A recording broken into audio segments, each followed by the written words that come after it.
मेरी वीडियो देख रहे सब वीरां नूं सत श्री अकाल।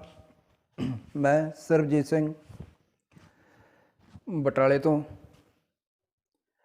अपने यूट्यूब चैनल दसम दी ग्रेड ते स्वागत करदा।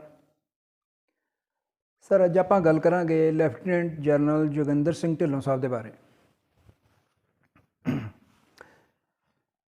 19 नवंबर 1914 नूं साहब दा जन्म होया जी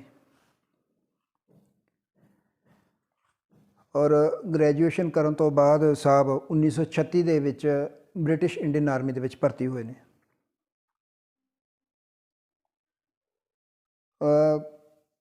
2-3 ਸਾਲ ਉੱਥੇ ਲਗਾਉਣ ਤੋਂ ਬਾਅਦ ਵਿਦੇਸ਼ 'ਚ ਹੀ ਰਹੇ ਜੀ।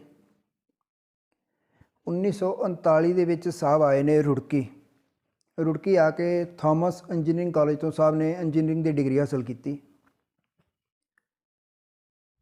और फिर वापस विदेश चले गए ने।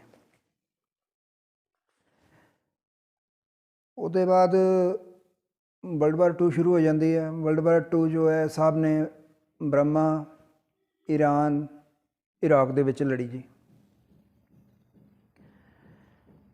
और लगभग 1944-45 ਦੇ ਵਿੱਚ ਬੰਦ ਹੋ ਗਈ ਸੀਗੀ ਵਾਰ। ਉਸ ਦੌਰਾਨ ਸਾਹਿਬ ਜਦੋਂ ਲਾਸਟ ਵਾਰ ਖਤਮ ਹੋ ਰਹੀ ਹੈ ਤੇ ਸਾਹਿਬ ਮਲਾਇਆ ਦੇ ਵਿੱਚ ਸੀਗੇ, ਇੱਕ ਆਪਣੀ ਕੰਪਨੀ ਕਮਾਂਡਰ ਦੇ ਤੌਰ ਤੇ ਕੰਪਨੀ ਦੀ ਕਮਾਂਡ ਕਰ ਰਹੇ ਸੀਗੇ, ਮੇਜਰ ਬਣ ਕੇ। 1947 ਨੂੰ ਜਦੋਂ ਆਪਣਾ ਦੇਸ਼ ਆਜ਼ਾਦ ਹੁੰਦਾ ਹੈ ਤੇ ਸਾਹਿਬ ਲੈਫਟੀਨੈਂਟ ਕਰਨਲ ਬਣ ਜਾਂਦੇ ਨੇ ਜੀ। ਆਪਣਾ ਦੇਸ਼ ਆਜ਼ਾਦ ਹੁੰਦਾ ਹੈ 15 ਅਗਸਤ 1947 ਨੂੰ,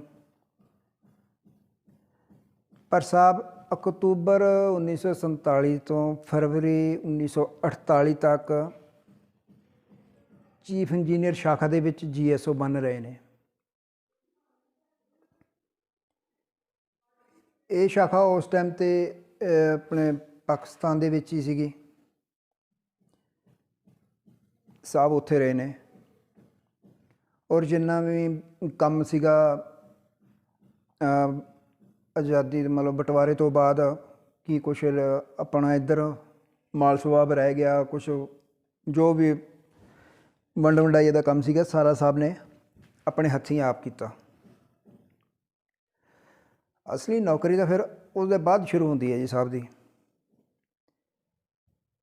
साहब सेंटर कमांडर बन के रुड़की चले गए ने। रुड़की बंगाल सैपर्स का जो एक इंजीनियर रेजिमेंट है उन्हों का सेंटर है उत्थे। और पंडित जवाहर लाल नेहरू जी ने 1949 ਦੇ ਵਿੱਚ रुड़की सेंटर का दौरा किया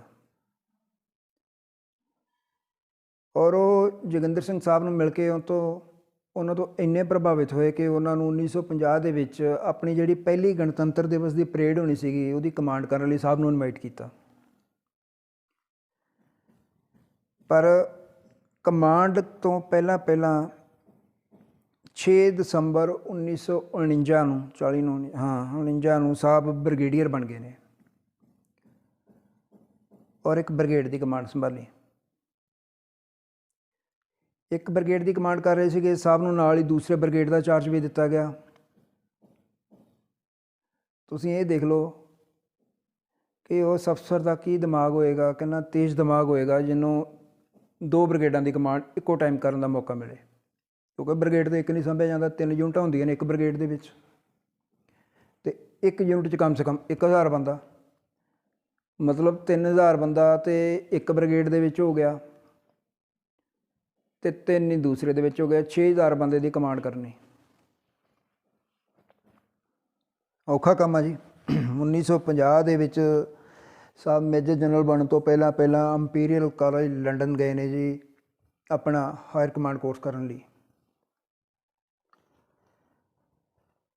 और जदों फिर साहब वापस आए ने, अजे मेजर जनरल नहीं सी बने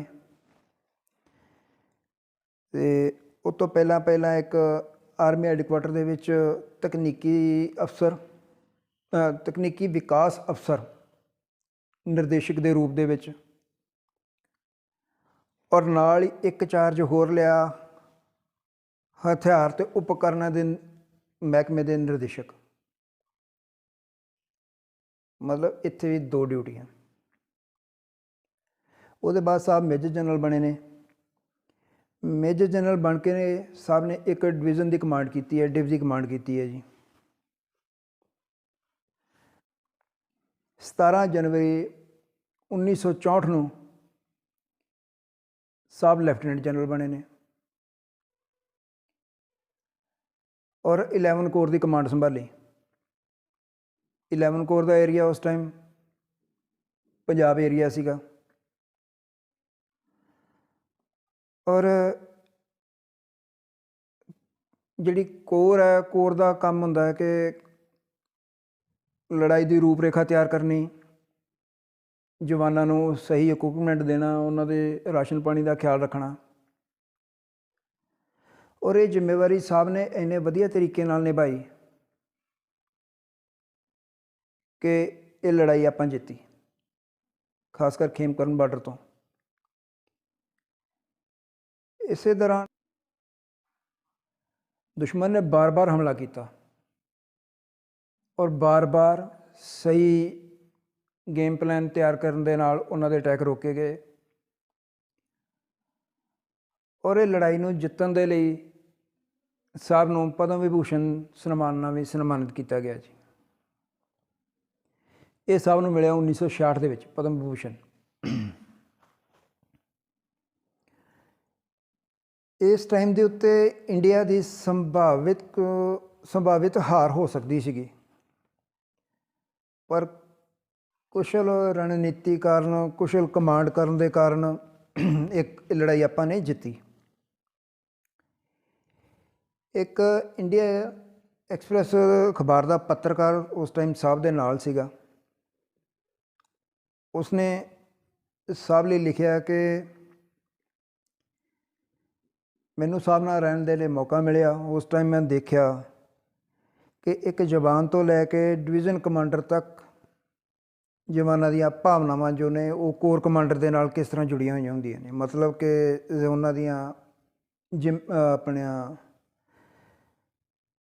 ਕਹਿ ਲਓ ਕਿ ਉਹਨਾਂ ਦੀਆਂ ਜ਼ਰੂਰਤਾਂ ਇੱਕ ਕੋਰ ਕਮਾਂਡਰ ਨਾਲ ਕਿਸ ਤਰ੍ਹਾਂ ਜੁੜੀਆਂ ਹੁੰਦੀਆਂ ਨੇ, ਕਿਉਂਕਿ ਉਹਨਾਂ ਨੂੰ ਹਥਿਆਰ ਵੀ ਚਾਹੀਦੇ ਨੇ, ਉਹਨਾਂ ਨੂੰ ਰਾਸ਼ਨ ਪਾਣੀ ਵੀ ਚਾਹੀਦਾ ਹੈ, ਉਹਨਾਂ ਨੂੰ ਹਰ ਚੀਜ਼ ਜਿਹੜੀ ਟਾਈਮ ਦੇ ਟਾਈਮ ਚਾਹੀਦੀ ਹੈ ਔਰ ਉਹ ਕੰਮ ਹੁੰਦਾ ਹੈ ਕੋਰ ਕਮਾਂਡਰ ਦਾ ਪ੍ਰੋਵਾਈਡ ਕਰਵਾਉਣਾ। ਔਰ ਦੂਸਰਾ ਹੁੰਦਾ ਹੈ ਉਹਨਾਂ ਦੇ ਵਿੱਚ ਉਹਨਾਂ ਨੂੰ ਮਿਲ ਕੇ ਉਹਨਾਂ ਨੂੰ ਮੋਟੀਵੇਸ਼ਨ ਕਰਨਾ, ਉਹਨਾਂ ਦੇ ਵਿੱਚ ਹਿੰਮਤ ਭਰਨੀ, ਉਹਨਾਂ ਨੂੰ ਇਹੋ ਜਿਹਾ ਉਹਨਾਂ ਨੂੰ ਭਾਸ਼ਣ ਦੇਣਾ ਕਿ ਉਹ ਜਵਾਨ ਆਪਣੇ ਆਪ ਨੂੰ ਤਗੜਾ ਮਹਿਸੂਸ ਕਰਨ, ਜਿਹਨੂੰ ਕਹਿੰਦੇ ਨੇ ਮਰਾਲ ਅਪ। ਲਿਖਦਾ ਕਿ ਢਿੱਲੋਂ ਸਾਹਿਬ ਇੱਕ ਸਾਹਸਿਕ ਬੁੱਧੀਮਾਨ ਸੈਨਿਕ ਸਨ, ਜਿਨ੍ਹਾਂ ਦੇ ਕੋਲ ਭਰਪੂਰ ਸਰੀਰਕ ਜੋਸ਼, ਉਤਸ਼ਾਹ ਅਤੇ ਜੁਝਾਰੂ ਬਿਰਤੀ ਉਹਨਾਂ ਦੇ ਅੰਦਰ ਸੀਗੀ। ਉਹ ਆਪਣੀ ਕਮਾਂਡ ਦੇ ਵਿੱਚ ਅਸਾਧਾਰਨ ਰੂਪ ਨਾਲ ਤੇਜ਼ ਰਹਿਣ ਅਤੇ ਆਪਣੇ ਅਧਿਕਾਰੀਆਂ ਅਤੇ ਜਵਾਨਾਂ ਦੇ ਲਈ ਪ੍ਰੇਰਨਾਦਾਇਕ ਬਣੇ ਔਰ ਇਸ ਲੜਾਈ ਦੇ ਵਿੱਚ ਕੀਤੇ ਵਧੀਆ ਕੰਮ ਲਈ ਕੋਰ ਕਮਾਂਡਰ ਸਾਹਿਬ ਨੂੰ 1966 ਦੇ ਵਿੱਚ ਪਦਮ ਵਿਭੂਸ਼ਣ ਮਿਲਿਆ। ਔਰ ਲਾਸਟ 1970 ਦੇ ਵਿੱਚ ਸਾਹਿਬ ਰਿਟਾਇਰਡ ਹੋ ਗਏ ਨੇ। ਰਿਟਾਇਰਮੈਂਟ ਤੋਂ ਬਾਅਦ ਸਾਹਿਬ ਨੇ ਬਹੁਤ ਵਧੀਆ ਜ਼ਿੰਦਗੀ ਆਪਣੀ ਬਤੀਤ ਕੀਤੀ ਔਰ 20 ਨਵੰਬਰ 2003 ਨੂੰ ਸਾਹਿਬ ਗੁਰੂ ਚਰਨਾਂ ਦੇ ਵਿੱਚ ਵਿਰਾਜ ਗਏ ਨੇ। ਇਹ ਸੀ ਜੀ ਲੈਫਟੀਨੈਂਟ ਜਨਰਲ ਜੋਗਿੰਦਰ ਸਿੰਘ ਢਿੱਲੋਂ ਸਾਹਿਬ ਦੇ ਬਾਰੇ ਜਾਣਕਾਰੀ, ਉਹਨਾਂ ਦੇ ਜੀਵਨ 'ਤੇ ਇੱਕ ਝਾਤੀ। ਸਾਨੂੰ ਆਪਣੇ ਬੱਚਿਆਂ ਨੂੰ ਇਹੋ ਜਿਹੀਆਂ ਵੀਡੀਓ ਦਿਖਾਉਣੀਆਂ ਚਾਹੀਦੀਆਂ ਨੇ, ਉਹਨਾਂ ਨੂੰ ਦੱਸਣਾ ਚਾਹੀਦਾ ਇਹੋ ਜਿਹੇ ਅਫਸਰਾਂ ਦੇ ਬਾਰੇ, ਤਾਂ ਹੀ ਉਹਨਾਂ ਦੇ ਮਨ 'ਚ ਵੀ ਇਹ ਭਾਵਨਾ ਪੈਦਾ ਹੋਏਗੀ ਕਿ ਆਪਾਂ ਵੀ ਅਫਸਰ ਭਰਤੀ ਹੋਈਏ ਇੰਡੀਅਨ ਆਰਮੀ ਦੇ ਵਿੱਚ। ਜੇਕਰ ਆਪਾਂ ਉਹਨਾਂ ਨੂੰ ਦੱਸਾਂਗੇ ਨਹੀਂ ਅਤੇ ਫਿਰ ਜੋ ਅੱਜ ਕੱਲ੍ਹ ਹਾਲਾਤ ਚੱਲ ਰਹੇ ਨੇ ਕਿ ਜਿਹੜਾ ਉੱਠਦਾ ਜੀ ਮੈਂ ਜਾਣਾ ਬਾਹਰ, ਜਿਹੜਾ ਹੁੰਦਾ ਜੀ ਮੈਂ ਜਾਣਾ ਬਾਹਰ ਤਾਂ ਚਲੇ ਜਾਵਾਂਗੇ, ਪਰ ਇਹ ਦੇਖੋ ਕਿ ਕੌਣ ਸੰਭਾਲੇਗਾ ਆਪਣੇ ਦੇਸ਼ ਨੂੰ, ਕੌਣ ਸੰਭਾਲੇਗਾ। ਪੰਜਾਬ ਨੂੰ ਕੌਣ ਸੰਭਾਲੇਗਾ। ਇਹ ਸੀ ਜੀ ਲੈਫਟੀਨੈਂਟ ਜਨਰਲ ਸਾਹਿਬ ਦੇ ਬਾਰੇ ਜਾਣਕਾਰੀ। ਕੱਲ੍ਹ ਨੂੰ ਇੱਕ ਵੀਡੀਓ ਲੈ ਕੇ ਫਿਰ ਹਾਜ਼ਰ ਹੋਵਾਂਗੇ। ਤਦ ਤੱਕ ਲਈ ਆਪਣੇ ਵੀਰ ਸਰਬਜੀਤ ਨੂੰ ਇਜਾਜ਼ਤ ਦਿਓ। ਰਾਮ ਰਾਮ, ਸਤਿ ਸ਼੍ਰੀ ਅਕਾਲ, ਜੈ ਹਿੰਦ।